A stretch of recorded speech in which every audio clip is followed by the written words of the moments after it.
او د جناب رسول الله صلی الله علیه وسلم چې کوم خواهش او تمنا وا دوانو جهان سردار مبارک فرمایي چې زما د زړه دا تمنا ده چې دا سورت مبارکه زما د هر امتی په سینه کې محفوظ وي. نو دې یادولو سره او تلاوت سره شوق به الله پیدا کیږي چې کله مونږه په دې ځان پوي کو چې دې کې الله رب العالمین مونږ ته وایي څه. او دې سورت ته سورۃ المعمہ یعنی دا په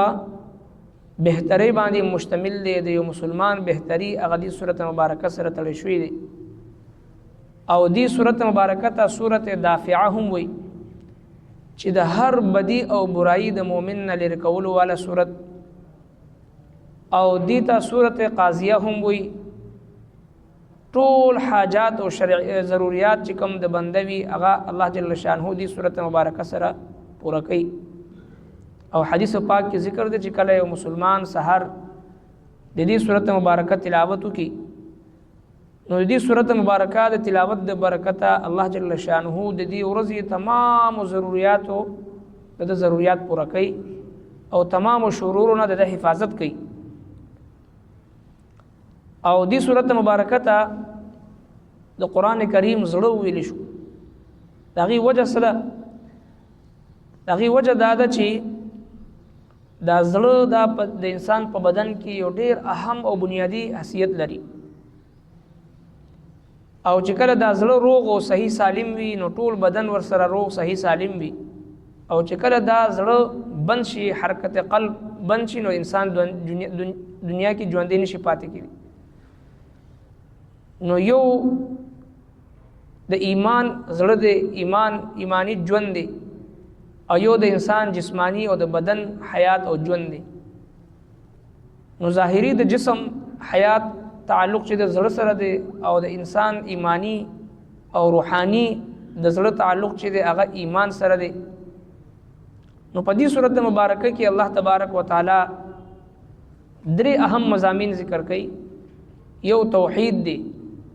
او دویم رسالت دی او دریم قیامت دی،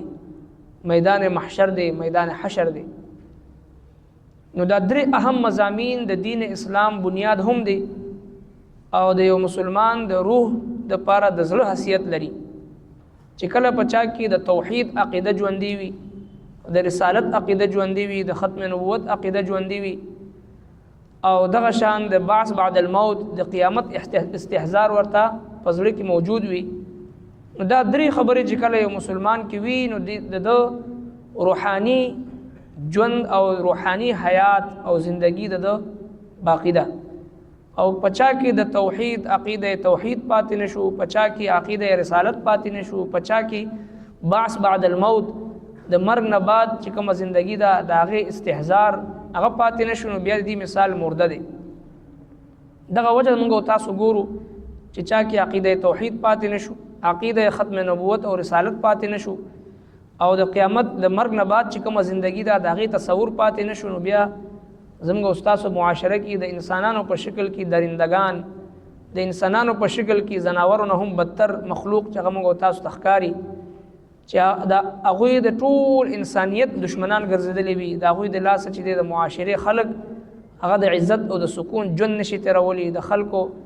عزتونو سره، د خلکو چې د ژوند سره، د خلکو صحتونو سره هغه لوبي کوي.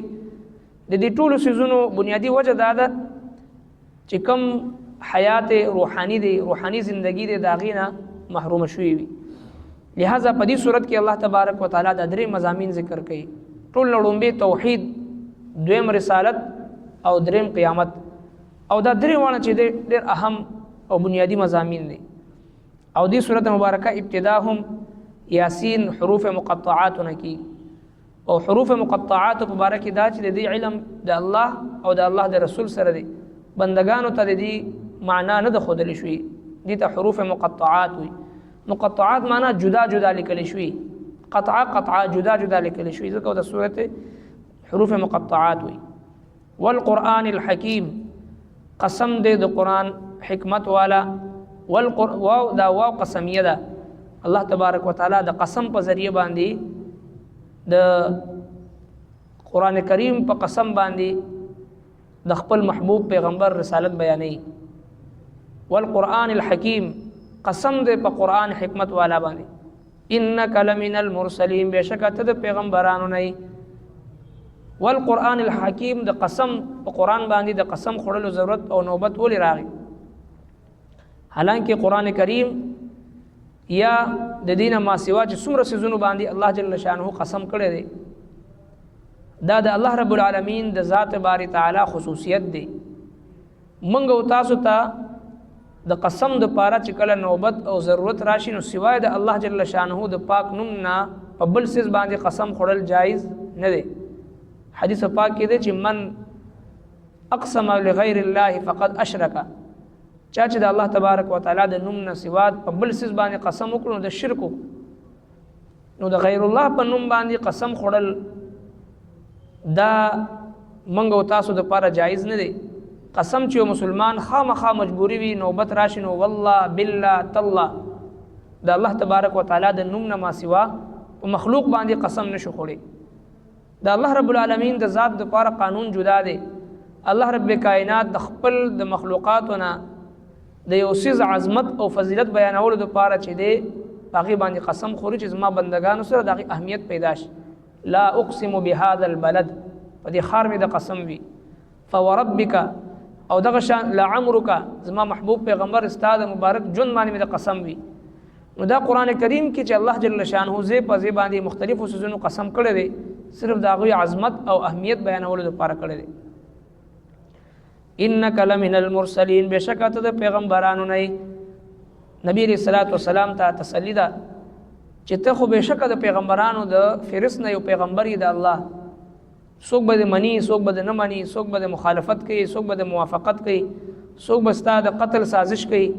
او څوک به ستا د جلا وطن کولو سازش کوي څوک به ستا هر قسمه تاسو سره څوک کوي خو هغه خلک به کامیاب وي چې کوم خلک ستا موافقت وکړي او ستا رسالت تسلیم کړي نو کداغه مخالفین دغه مشرکین دغه کفار ستا رسالت او پیغمبري منی او کنه منی انک لمن المرسلین ستا د پر دا کافی دی چې الله رب العالمین ستا رسالت منی او استاد رسالت اعلان کی علی صراط مستقیم وسم لاری صراط مستقیم هغه سم لار چې الله جل شانه مونږ او تاسو په هر مانځ کې سوال کو اهدنا الصراط المستقیم تنزيل العزيز الرحیم نازل شوی د غالب مهربان د الله رب العالمین د طرف نه چې هغه عزیز او رحیم ذات دی د الله جل شانه په یو کم سلو نمونو کې د دو نمونو انتخاب فرمایلی دی د قران کریم د حقانیت بیانولو لپاره دو نمونه یو عزیز دی او بل رحیم دی د دې حکمت مفسرین کرام دا ذکر کړی دی چې عزیز غالب ذات دی دې خبره طرف ته اشاره ده چې څوک د الله رب العالمین د کتاب نه اعراض وکي د الله د پیغمبر نه اعراض وکي مخالفت وکي نافرمانی وکي نو هغه د الله جل شانه د قهر او د غضب نه بچ کېدی نشي ځکه هغه عزیز ذات دی غالب ذات دی چې څوک انکار وکي مخالفت وکي نو د بچ کېدو سوچ دی نه کوي ورسره رحیم مهربان ذات دی خپل دوست هم ورکوي په دنیا کې دشمن تم ورکوي او رحیم ذات دی مهربان ذات دی چې کله معمولی شانتی بنده د خپل رب طرف ته متوجه شي نو رب کائنات هغه باندې د رحمتونو باران کوي رحیم او کریم ذات دی په خپل بندگانو باندې غالب هم دی خو ورسره رحیم او کریم دی نازل کړي شوی څه د پاره دی لتنذر قوما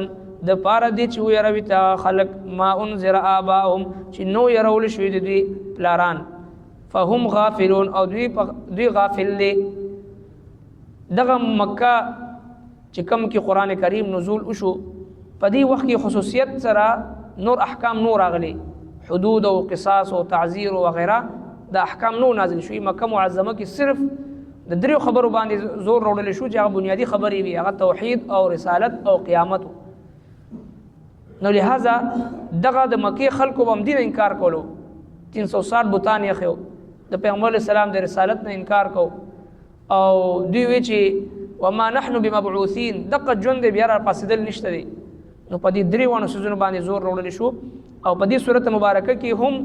دغه واقعات ذکر کیږي د پیغمبرانو مختصر واقعات ذکر کیږي چې د پیغمبرانو خبره منلې ده هغه ته الله جل شانه څومره عزت ورکړي دي څومره مقام ورکړي دي او کوم خلکو چې د بعث بعد الموت نه د منلې هغه هېر کړی دی په دنیا کې، نو د هغوی ژوند څومره تباه شوی دی. نو په دې صورت مبارکه کې چې دی الله جل شانه تفصیل سره د هغې ذکر فرمایي. او دا صورت مبارکه نبی کریم صلی الله علیه وسلم مبارک فرمایي چې دې صورت مبارکه چې څوک تلاوت کوي، تلاوت سره سره د بنده ګناهونه چې دی د نه دوړېږي او ختمېږي لګیا وي. او بل حدیث پاک کې راځي چې دا د خپلو قریب المرګ خلکو په خوا کې دا لولی هغوی ته ایمان نصیب کیږي، او قریب المرګ خلق په خوا کې دا لولی هغوی ته د سکرات الموت د مرګ ځنکدن ور باندې آسان شي. او دغه شان حضرات مفسرین کرام لیکلي چاته هم څه مصیبت او مشکل او پریشانی پیښ شي، نو چې کله د سوره یاسین تلاوت وکړي شي، الله رب العالمین د دې د برکت هغه مصیبت او هغه پریشانی هغه ختمي. ټول فضایل یو طرف ته، دغه حدیث پاک د نبی علیہ السلام چې دا د قرآن کریم زړه دی، او زما تمنا ده چې زما د هر امتی په زړه کې دا محفوظ وي. نو موږ او تاسو د دې په تفسیر او په تشریح باندې ځان پویول، او په دې کې چې کوم انبیاء کرام او پیغمبرانو ذکر دی، په دې کې د کوم قومونو د هلاکت ذکر دی، او په دې کې چې کوم هغه خلکو ذکر راځي چې کوم خلکو د وخت پیغمبر تصدیق کړی دی او د وخت پیغمبر سره مرسته او مرګرتیا کړې ده. الله تبارک وتعالی هغوی ته څومره عزت ورکړی دی، په دنیا کې ورته جنت ښودلی دی، په دنیا کې ورته د جنت زیری ورکړی دی. نو دغه واقعات او دغه قرآن کریم د سوره یاسین د تشریحات او تفسیر ذهن کې ساتل، او بیا روزمره په بنیاد باندې د هر سهار مانځنه بعد د دې تلاوت کول، او یو یو آیت مبارکه د دې حفظ خپل سینه کې محفوظه کولو کوشش کول، دا به موږ او تاسو د پاره ان شاء الله د خیر او د برکت ذریعہ وي. نو کوشش وکړو چې د تفسیر او ترجمه سره سره د دې د یادولو کوشش هم پکار چې هر مسلمان وکړي چې بیا د هر سهار مانځنه بعد د نبی علیہ الصلوۃ والسلام د مبارک فرمان مطابق موږ او تاسو د تلاوت خپل معمول جوړ کړو. الله جل شانه د عمل توفیق راکړي. الحمد لله رب العالمين والعاقبة للمتقين، والصلاة والسلام على أشرف الأنبياء والمرسلين سيدنا مولانا محمد وعلى آله وأصحابه أجمعين. ربنا ظلمنا أنفسنا وإن لم تغفر لنا وترحمنا لنكونن من الخاسرين. ربنا تقبل منا إنك أنت السميع العليم وتب علينا إنك أنت التواب الرحيم. وصلى الله تعالى على خير خلقه محمد وآله وأصحابه أجمعين برحمته.